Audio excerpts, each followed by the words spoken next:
Welcome back to another FOMC minutes release. We'll be out in about 90 seconds. It's pretty exciting. We've got really this expectation that the Federal Reserve is either going to set the stage for more hikes. That's a possibility. I think a small possibility. Instead, I think that maybe some guidance on the timing of hikes could be a lot more interesting. So we'll obviously see here what happens in just a moment as the data comes out. Pretty excited for it. We'll be, of course, going through the document directly ourselves. Not only will we go through the document, but we're going to add commentary to it. We'll get it straight from the Fed as soon as it's up. We'll also get a preview here of the Fed, just sort of from the tape that comes through. But yeah, there's a good chance this is going to be some market moving, at least temporarily, information here before NVIDIA earnings, which we'll go live on the main channel later for NVIDIA earnings. But as this comes through, let's go ahead and just pull up the cues here. And we're about 20 echo and audio, really. Let me see if that's true. Oh, yep. Okay, hold on. There we go. Problem solved. Sorry. Okay, there we go. Problem solved. Okay, here we go. For the minutes, here comes the tape, and then we'll actually go through the document. And any moment now, this will. Okay, here we go. Most officials noted risks of cutting too quickly, talks to guide eventual decision on runoff. Some officials saw risk inflation progress could stall. This is sort of some of the tape that's coming through right now. We're waiting for some more updates. I actually don't even have the minutes on the Fed website yet, so there we go. Actually just came up. Oh, no, error. That's fine. They do that every time. It's okay. I'm reading the tape as we go here. Okay, there we go. PDF available. Okay, it's 11 pages long. Getting this open up here. Again, most officials noted risks of cutting too quickly and talks of eventual decision on runoff. Waiting to get some more details from Wall Street as we go through it at the same time as well. So I think the first thing I'm going to look for, some key words here. So why don't we go for cut? Let's just look for the word cut. We have executive. Okay, here we go. What's this? Okay, the manager next turned to expectations for monetary policy. Market participants broadly viewed recent inflationary data and the summary of economic projections from December as increasing the odds that rate cuts might happen sooner than previously thought. Modal rate of the open market desk survey showed an increasing likelihood of earlier cuts. The futures-based path likely reflected the effects of investors' perceived probability of more substantial cuts. Communication over the this is sort of absorbing what the market is seeing. That's fine. Okay, that's fine. What about them? They don't mention rate cuts. That's fine. Staff review of economic situation starts right here. The available data as of the time of January 30th, the 31st indicated GDP was growing at a solid pace in the fourth quarter. Labor market conditions continued to be tight. That's not wonderful, but showed further signs of easing. CPI had declined markedly over the course of the year, though it remained above 2%. Inflation rate remained at 3.7% in December. The unemployment rate, rather. However, labor force participation moved down, as did the employment to population ratio. We look into specific races here. CPI, let's see their CPI comment. Continued to slow. The PCE index increased 2.6 over the last 12 months ending in December. While core, let's see, was 2.9 over the same period. Well below their earlier measures. Trimmed mean measures constructed by the Fed Dallas were 3.3, lower than a year earlier. Longer-term inflation expectations were broadly in line with the decade before the pandemic. That's good, especially when we start talking about fate. According to the advance estimate, that's flexible average inflation targeting, right? Real GDP rose at a solid pace in the fourth quarter. Let's see here. Real exports grew robustly. Real imports grew at a tepid pace. Let's see here. Declines in imports of consumer goods and autos. All told, net exports contributed about 0.5% to GDP. Property slump in China depressed consumer confidence and continued to weigh on domestic demand in China. It's interesting. They got a specific section over here on China. Foreign headline inflation continued to fall. However, the pace of the climb had varied across countries and sectors. Okay, fine. Most participants noted the risk of moving too quickly. I want to look at the too quickly section. Let's get too quickly. Okay, here we go. Most participants noted the risk of moving too quickly to ease the stance of policy and emphasized the importance of carefully assessing the incoming data to judge whether inflation is indeed moving sustainably down to 2%. Keyword there, sustainably.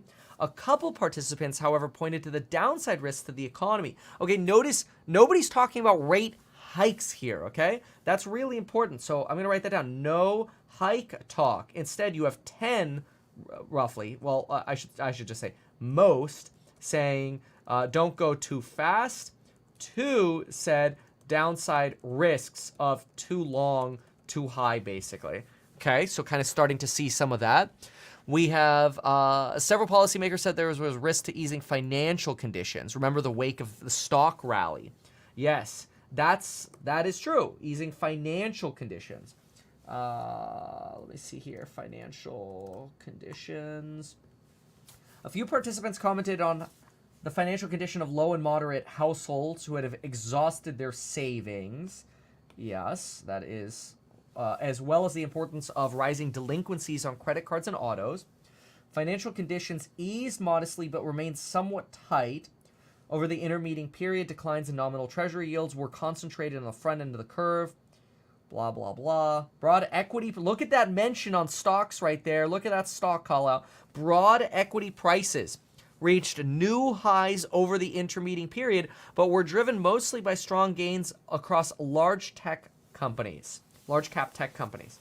Okay. Indicators of broad-based financial conditions eased, but the staff's financial conditions impulse growth index remained restrictive.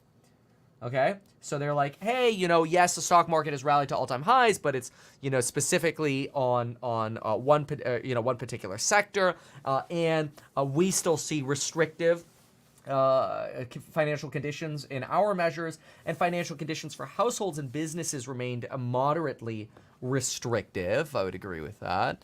First step towards the taper. Uncertainty surrounding estimates. Okay, here we go. Participants discuss the uncertainty around the economic outlook. Okay, that's another phrase here. That's fine. We'll come back to that just a moment. Here we go.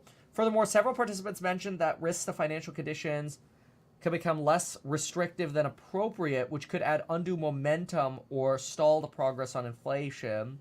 Yeah, that's fair. Downside risks to inflation and economic activity include geopolitical risks, which could result in a material pullback in demand. We haven't seen that yet. Or spillover from lower growth economies. I haven't seen this mentioned before, where they're starting to talk about these other countries as much. This is interesting. This talk about China and other foreign countries. Can anybody tell me if they've seen this before in minutes? I mean, we can go back to some other minutes, but it's not important right now. China mentions, China weakness mentions, and other foreign weakness spillover. I think this is very interesting.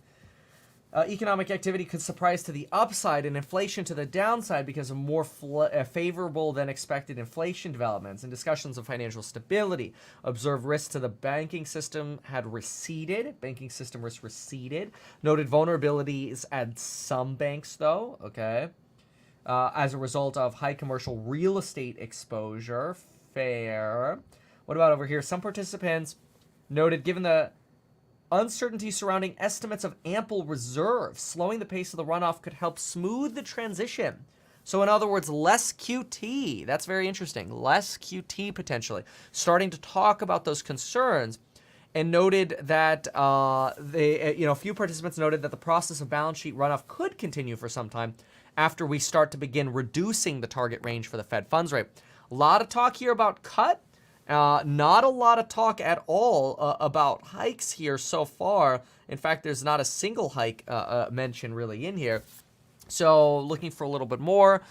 Our headline, our initial reaction is that the Fed is just as worried about cutting too early as they are about real rates remaining too tight. So very balanced, basically. Market reactions muted so far. This Fed is definitely looking to cut. There's really no indication of a hike in these minutes, what I'm gathering here. fairly cautious set of minutes. Yeah, I would agree with that. I would call this, this foreign policy talk is very interesting. Cautious, I think, is the right word, and certainly cut focused, not hike focused at all. Like it's just not even in their zone. And remember, they can massage these headlines however they want. So they've released this after CPI, and they're after CPI, they're still being cautious, right? So cautious after January CPI. This could have easily been worded differently if CPI January was a concern. But remember, Barkin this morning blew it off. It's like, seasonal adjustments. I said that the minute those CPI reads came out, I'm like, oh, okay, that's either a big January seasonal problem or the problem, right? That's just generic at this point. That shouldn't be much of a surprise at all. Then we've got, I'm trying to get some more reads here. Okay, key policymakers more concerned about the risk of moving too soon than about waiting too long. Some worry about inflation, stalling, in-depth discussions. What's this in-depth part? Let me see what this is about. In-depth. Okay, here we go. In-depth discussions about the balance sheet. Yes, okay. What is this? Members agreed that economic activity had been expanding at a solid pace. Inflation had eased but remained elevated. The risks to achieving the committee's employment and inflation goals were in better balance. This is not saying it's going out of balance and we need to hike more. It's just still in balance. This is good. January CPI didn't change anything here. In support of the committee's goals to achieve maximum employment inflation rate of 2% over the long run, members agreed to maintain the target range for the Fed funds rate at 5.25% to 5.5%. Any adjustment would carefully assess incoming data and the balancing of risk. Did not expect it would be appropriate to reduce the target rate until they have gained greater confidence. Okay, so no indication of timing for this. In addition, members agreed to continue to reduce the Federal Reserve holdings of Treasury securities. Assessing the appropriate stance, they would be prepared to adjust. Members also agreed they would take into account a wide range of information, blah, blah, blah, blah. Let's see. Regarding considerations relevant for future policy actions, members agreed, given their assessment of the policy rate being likely at its peak. Look at that. They literally just reiterated the peak. There's no tightening. They're reiterating. I understand likely doesn't mean it's guaranteed at peak, but they didn't have to say that after the January CPI. Likely at its peak. And then agreed to remove the extent of any additional firming. In its place, they agreed to adopt phrasing referencing their considerations of any adjustments. Members also agreed that the statement could convey the committee will carefully assess incoming data, does not expect it will be appropriate to reduce until they have a greater confidence, yada, yada, yada, yada. Okay, more Wall Street stuff here. Hold on a sec.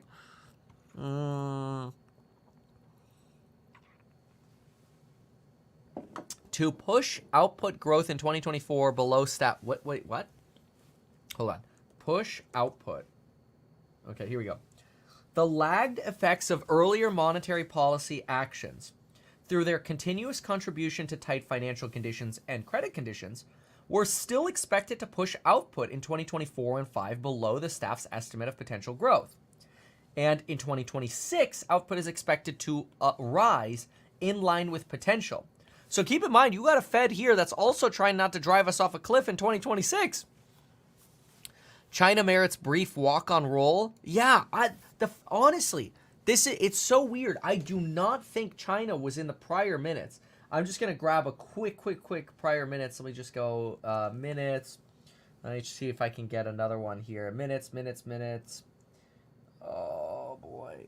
Oh, it'd be so nice to have one handy, but the problem is I have everybody else's commentary about minutes. What is this crap? Oh, here we go. January 10th, minutes. Got it. Released January 3rd, okay. So let's just quickly see if this one says China. Oh, well, there is China in here. So maybe I just didn't notice it last time. Chinese, let's compare it, though. Let's compare to see how they've changed the phrasing. This is why I always like to fact check myself. I could have a suspicion, but I could be wrong. Chinese economic indicators such as retail sales, industrial production pointed to economic growth remaining modest. By contrast, economic activity in Asia, excluding China, stepped up. That's it. That's the only mention China got last time. What do we have today? Okay, so today, in China, a property sector slump and depressed consumer confidence continue to weigh on domestic demand, with the government rolling out a series of policy measures to support growth. Economic activity in Asia, excluding China, firmed. Oh, okay. I mean, that's somewhat similar. I mean, the property slump depressed consumer confidence and weighed on demand, and the prior one was... That's this one. Prior one was retail sales, economic growth remained modest. Ah, that's an interesting change. Last FOMC, economic growth remained modest. Okay, now you have depressed consumer confidence continue to weigh on domestic demand. Okay, so now consider that for a moment. That, in addition to this foreign part, right? Where was it? Where was the other foreign part? Most major foreign banks have kept their policy rates unchanged. Foreign inflation continued to fall. That's a way of talking about exporting deflation. Come on. Exported deflation. Okay. However, the pace of decline had varied, and moderation in goods prices had outpaced services, keeping rates restrictive. Fine. Where was the other foreign talk? Foreign. Here. Foreign economic growth remained subdued in the fourth quarter. Significant tightening in monetary policy. Movements in foreign markets were modest on net. Foreign asset prices, little changed. Okay, interesting. Where was it? Here. No, we already read that. Where was it? There was a section where they were pretty clear about foreign. Ah, there it is. Okay, right here. Look at this section. This is the money section right here. Right here. Downside risks to inflation and economic activity noted by participants included geopolitical risks that could result in material pullback in demand, possibly negative spillovers from lower growth in some foreign economies. Remember, Israel just had like twice as bad of a GDP read than people expected. And the risk that financial conditions could remain restrictive for too long, or possibly the weakening of household balance sheets could contribute to greater than expected deceleration in consumption. A few mentioned the possibility that economic activity could surprise to the upside, but inflation could go to the downside because of more favorable supply-side developments. Notice how neither of those are talking about an inflation shock to the upside. There's no talk about inflation shock to the upside. The only talk is inflation stall. So not seeing upside shock receive a lot, other than, of course, the risk remain to the upside, the generic, right? Not seeing upside shock receive a lot of attention. Instead, concerns are, we'll write that down as either one, stalling inflation progress, or foreign deceleration leading to more disinflation, or, and this is the weird one, okay, foreign activity pickup, but supply chains better, so more disinflation. That's really interesting. So it seems like their concerns are stalling inflation progress, or disinflation, or a stronger economy, or a weaker economy with disinflation, or a stronger economy with disinflation. That's very interesting. Where's the upside fear? As an upside risk, of course, they discuss the upside risk. The upside risk to inflation is there. We do know that. But they always say that. Participants also noted some sources of upside. Okay, here we go. Potential disruptions. Okay, that is fair. But they do say that every time as well. Upside risks from potential supply disruptions. Yes, that is a fair risk. Or the possibility that wage growth remains elevated. Okay. So in fairness, that is still there. Upside risks, one, wage growth remains elevated, or obviously supply shock. Okay, we haven't seen so much of the supply shock to the upside of an inflation risk. Wage growth, probably more concerning because of its implication in wages. Another thing here, in particular, they pointed to the usage of credit card revolving balances. Wait. This is interesting. And buy now, pay later gets a shout out? No way. Some participants noted finances for some households, especially those in moderate and low income, were increasingly coming under pressure. Downside outlook for consumer, increasing credit card revolving balances and BNPL, as well as increased delinquency rates. Wow. BNPL gets a mention in here. How interesting. Now, did they mention that in the last one? Maybe they did. Buy now. Oh, they did. Related, noted an increasing use of credit cards, buy now, pay later borrowing, and payday loans as well. Okay, that's about the same. So that's not really different. So we'll quickly mention same as last time. Okay. So what else are we seeing here? Let's see here. Endpoint, Fed's bond portfolio slightly higher than the December surveys. Labor shortage, labor supply concerns. Many participants indicated they expected core non-housing services inflation to gradually decline. Okay, let's find that section. Non-housing services. Here we go.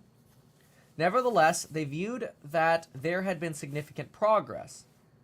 Wait a sec. What is this? Participants noted improvement to headline and core inflation. Although PCE inflation in December remained above the committee's 2% objective, total PCE inflation was near 2% at an annual rate on a 6-month basis, and core PCE was just below 2%. That's great. Participants judged that some of the recent improvement in inflation reflected idiosyncratic movements in a few series, so specifics to certain parts. Nevertheless, they had viewed there had been significant progress. Many participants indicated they expected core non-housing services inflation to gradually decline further as the labor market continued to move into better balance and wage growth moderated further.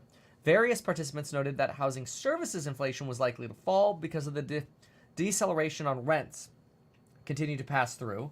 Many participants pointed to disinflationary pressures associated with improvements in aggregate supply. This is going to have to do with rents, I think, such as increases in labor force or productivity growth.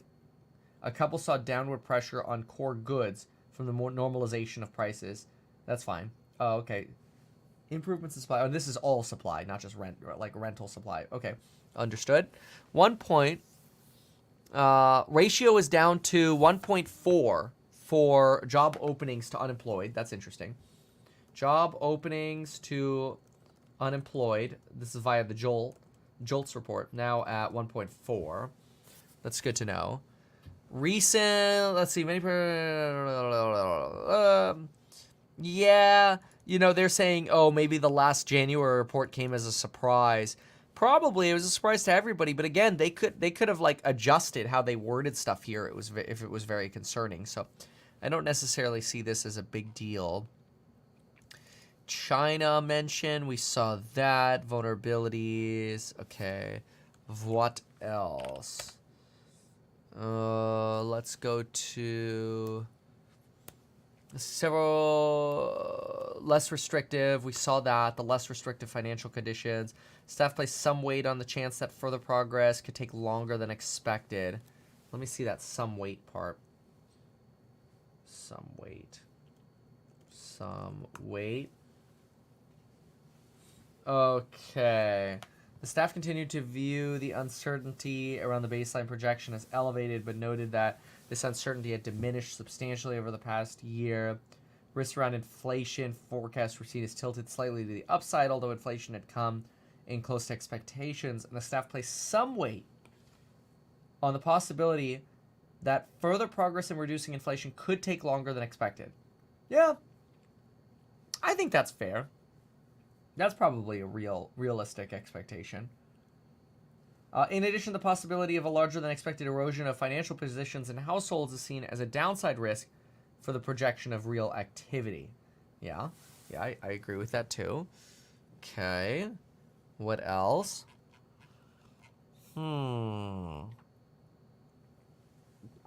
Fed funds futures contracts continue to price June as the Fed rate cut. Some policymakers slowing, a few thought sometime. None of the language around QT suggests the Fed is anywhere near ending the runoff soon. Yeah, I agree with that. They're just talking about it. Not ready to declare victory on inflation, sure. Banks, unrealized losses. Yeah, well, the commercial sector, we saw that. Okay, let me go through the doc again in a little bit more of a scrubby detail here. And then, of course, keep in mind that later we will be going into NVIDIA earnings, which I'll be covering those live on the main channel, not the Market Live. I think we'll just... how should I do that? Could always do a summary on the main channel. Maybe I should do that. Maybe I should do a summary on the main channel instead of... and just do the NVIDIA earnings here. And then we could always post a video over there. That might be better. Do we want to do that? Or I could just do the live over there too. I don't know. I'll think about that. I'll give that one some thought. So it doesn't really matter. All right. So staff noted RRR depleted. Okay.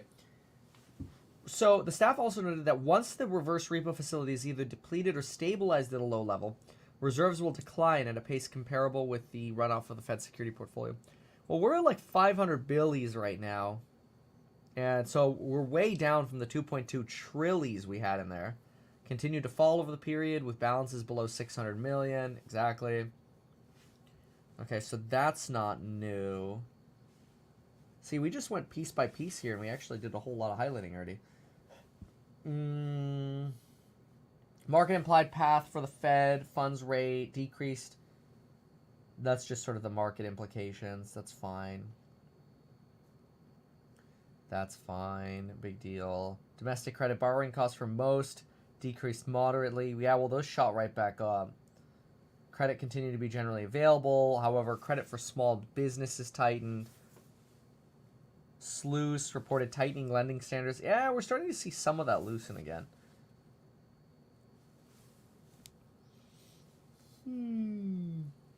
Credit quality businesses and households deteriorated slightly as delinquency rates in sectors were low. However, delinquency rates on conventional mortgages were low, while delinquency rates on credit cards and auto loans rose in the third quarter, notably above where they were just before the pandemic. Notably above. Wow, look at that line right there.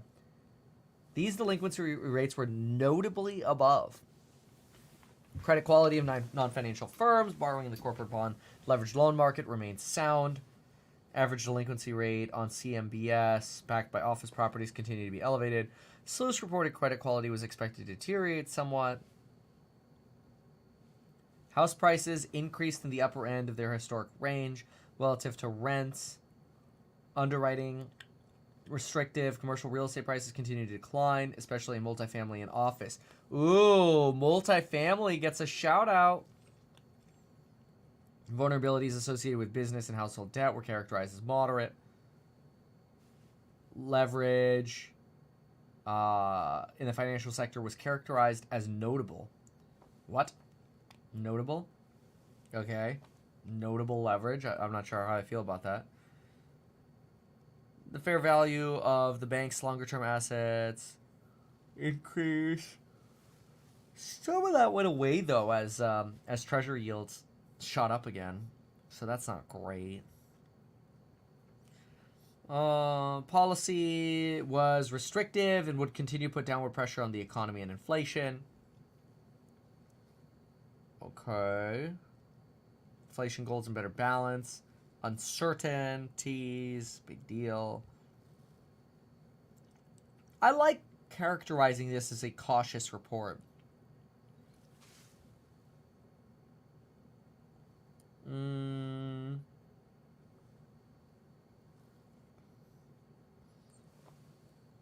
few participants remarked that financing and credit conditions were particularly challenging for small businesses. See, I agree with that. Okay. What else? What else? Risk management. Participants also noted the risk to achieving the committee's employment and inflation goals. We're moving into better balance. That's fine. That's generic.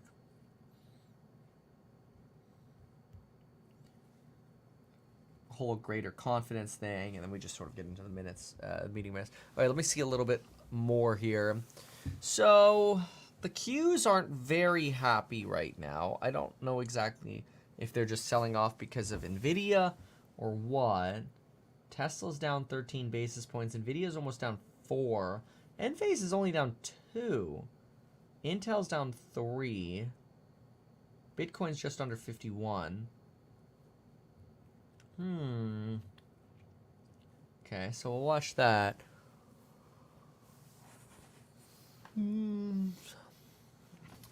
Notable that this minute set showed that this is very much a minority view. 2 of the 12 governors expressed risk of the over-tightening. That's true. That is true. It was only 2. We wrote that down as well, that there were... Yeah, I thought it was 10. And I initially wrote 10, but then I said most, so I'm going to change that back to 10. Most don't cut too fast. There we go. So you're pretty outnumbered if you're on the we're over tightening camp.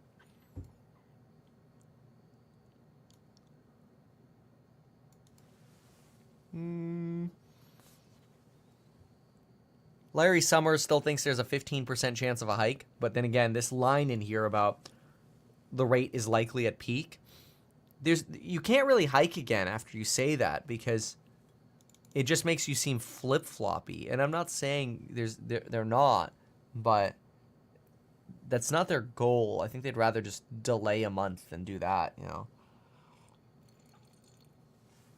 Okay, let's see how CNBC moved on that, or the Treasury yields, rather. Oh, up about 4.2% on the 10-year after that. So that should mean the, what's it called? You get an increase in the Dixie.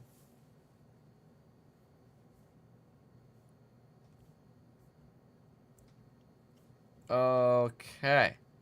Yeah, realistically can't hike, I agree. What's the 2-year yield? Yeah, that's a good idea. The 2 years also up about 4.3. So you have the same inversion still. You're still about 33 basis points inverted. And then it looks like the pain of the minutes is sort of over in the market. You've got the stability over here on the Qs, not Palo Alto Networks, obviously. We talked about that this morning. But I guess we could do a quick little summary of all this, huh? Yeah, maybe like a short... How long are we going? We've been going for like 30 minutes. So let's do like a little 8-minute summary on that. How does that sound? All right. Okay.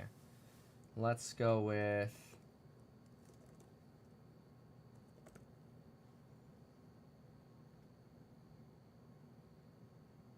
Okay. See how quickly we can do a summary.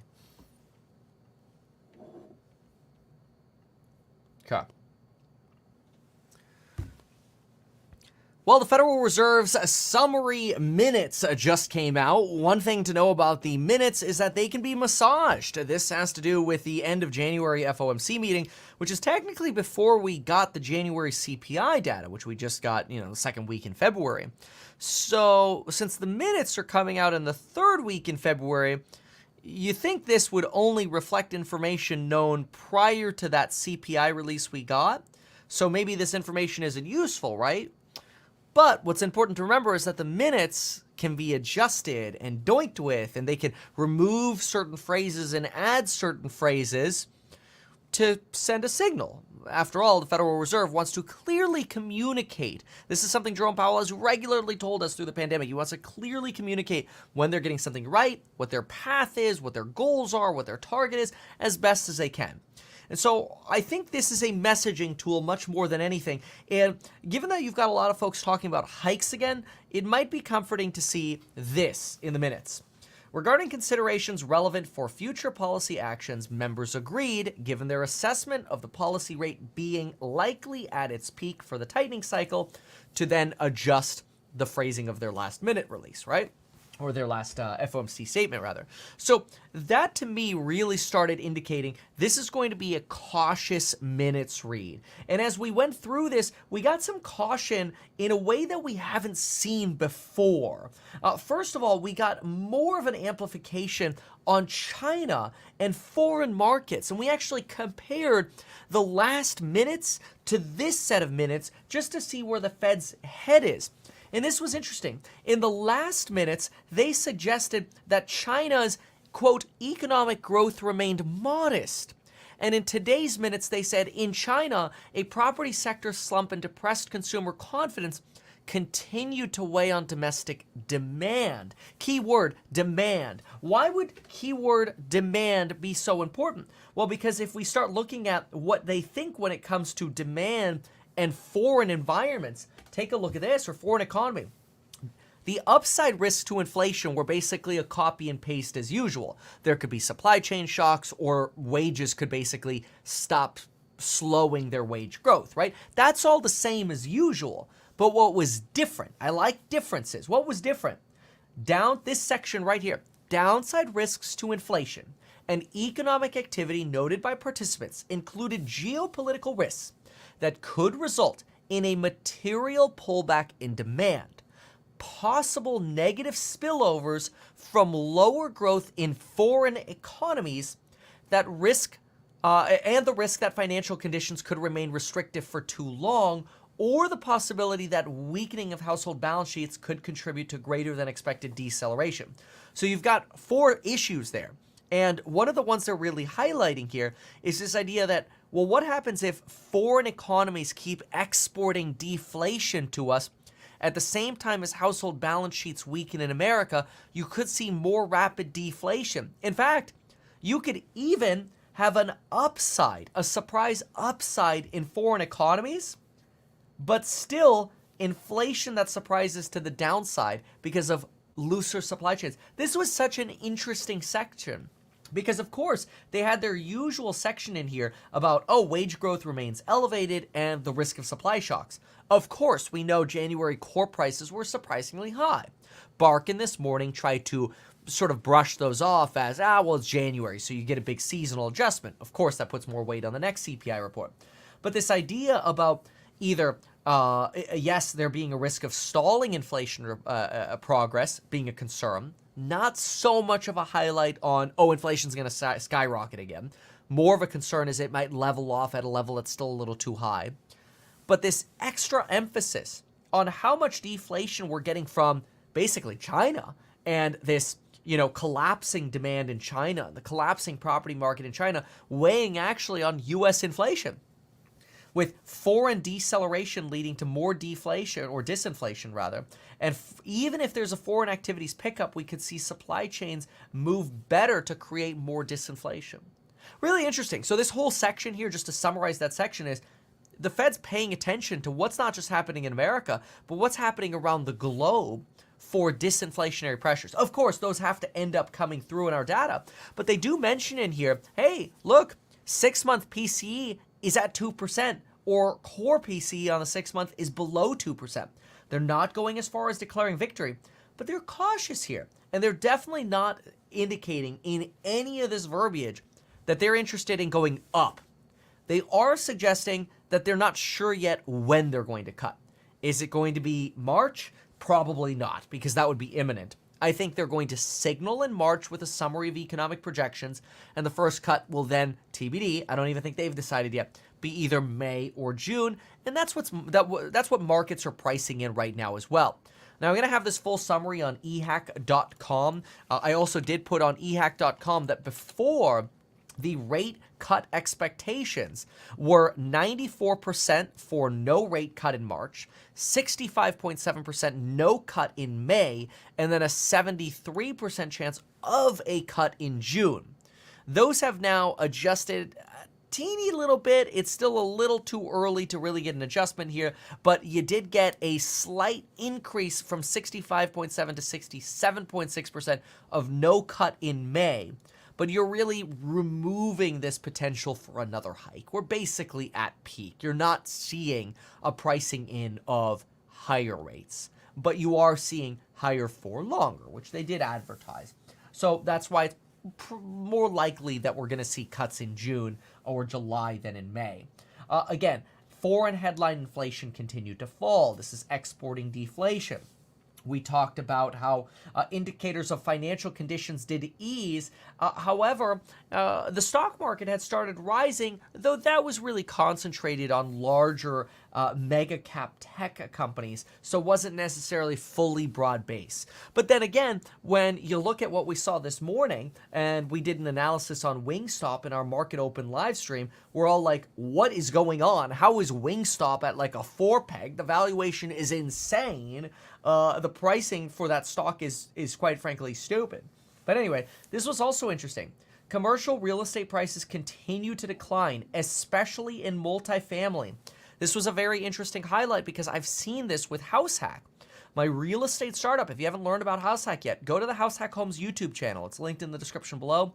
We're probably doing a fundraise on Friday, so stay tuned for that, and we'll have another video with some more information answering some of your questions on that. But we're killing it, but one of the reasons we're killing it is because there's so many opportunities in multifamily right now. It's not looking good in multifamily, not because we're seeing an imminent collapse, but because we're seeing defaults increase. 20x the defaults this January as what you had last January. Now that's wild. Default rates at 0.4% last January, now at 9%, which is 22x. And lates are at like 1/3, like somewhere around 29 to 30%. It's crazy. So the Fed is highlighting that commercial real estate, there are, there's pain there. I see these as opportunities. Leverage in financial sector was characterized as notable. I thought that was a really interesting note. They talked about consumers weakening and using buy now, pay later again, but they've talked about that in the past, so that wasn't so much of a change. I didn't see much of a change here. This is where you have, on a 6-month basis, PCE was near 2% on an annual rate. Core PCE just below 2%, although they were concerned that maybe this was just because certain parts were going down and we didn't have that broad-based disinflation yet. And they did also note that job openings were at about that 1.4 level. This is something they want to see. How many job openings do you have compared to unemployed folks? We have various participants noted that housing services inflation was likely to fall further, and the disinflation in rents on new leases continue to pass through. There is a problem with this. I just want to explain the problem really quick. Just because new rents fall does not mean housing inflation goes down, because let's say you're renting a place for $2,000 and now the same place is available for $1,900. Are you really going to move for a $100 discount per month? Maybe, but it probably costs you $1,200, so your year's savings just to move, and there's a hassle and a stress or whatever. So there is a risk, and Barclays was highlighting this as well, that you don't actually get housing disinflation as quickly as you think, because even if rents come down, people aren't going to move to necessarily realize that right away. You do have many participants pointing to disinflationary pressures, coordinating to improvements in aggregate supply. Stock market didn't really love these minutes, although they might be declining because of NVIDIA earnings coming up, which of course we'll be covering live. And we also have the possibility that economic activity could surprise to the upside and inflation to the downside because of more favorable than expected supply-side developments. We touched on that already. We have high commercial real estate exposures at banks being a cause for concern, and also some talk about slowly thinking about slowing down the runoff of the balance sheet of the Federal Reserve, though we're probably not particularly close on that. This does feel cautious, and it is interesting that they're cautious. 10 of the individuals don't want to cut too fast or too soon. 2 of them are worried about us being too high for too long, so you're clearly weighted to let's not cut so quickly, as opposed to having more concern over that. However, the committee judged that inflation and labor goals were more in balance, which is something we've heard before, and that's pretty much your minute set. So bottom line there, cautiously optimistic, but not in a hurry, right? It's like, hey, they're looking out to 2026 to make sure they don't get a recession in 24, 5, or 6, but they're not necessarily seeing the pressure to start cutting ASAP, so we're going to unprice March.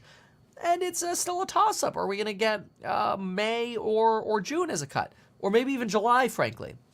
So right now, the market is pricing in June. I will tell you, the market's unpriced a lot of cuts for December, though. We used to sit at we used to actually sit at nearly 100% that we would have 4 rate cuts by December. We're not at 4 rate cuts for December anymore. Right now, in fact, it just moved actually quite a bit even more. We're at 55% for December. So we're down to a coin toss now, 55%, a little bit down, down to a coin toss as to whether we have a 4 total rate cut by December, which the market was pricing in 7 rate cuts at one point. So we're not really seeing that at this point. Now, again, we'll be live in about an hour and a half for the NVIDIA earnings release. But here's a summary for us on what the Fed is thinking. No rush from the Federal Reserve. It's going to keep some pressure on some of the interest rate sensitives, probably. Though I will say, Enphase sort of recovered after these minutes. These minutes came out. Enphase is only down 1.5%. Honestly, if you're an Enphase investor, that's a gift for when Solar Edge is down 11% to only be down 1.5%. That's a gift. This is a very interest rate sensitive stock, and people know that. They invest in the stock because they believe they'll have a tailwind when interest rates come down. Yes, that comes later than expected. Fine, more pain for longer. But the fact that it's only down 1.5% after these minutes is a sign today's market movements are probably not interest rate risk. They're actually probably NVIDIA risks. This movement here on the Qs, my opinion, almost exclusively fear that the tech bubble has exploded or is about to explode, and you've got some downside risk ahead of you. So buckle up. Check out HouseHack to learn more, either househack.com or check out the HouseHack Homes YouTube channel. Thank you so much for being here, and we'll see you in the next one. Goodbye.